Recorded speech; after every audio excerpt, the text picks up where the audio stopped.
Hi everyone, this is day 46. Today my health isn't at its best. My throat is dry and I feel like I'm coming down with something, maybe a cold or flu.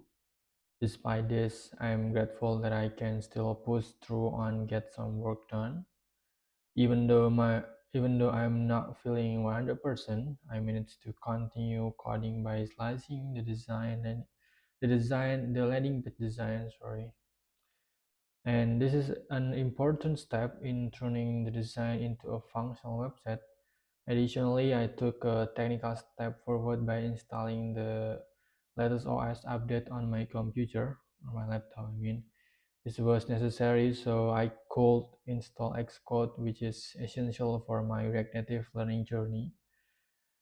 And I have to keep motivated, I have to keep moving forward with my React Native studies.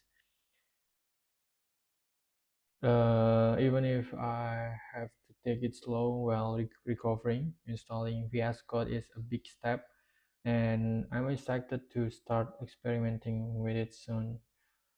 So that's it that I can say. As usual, see you in the next one.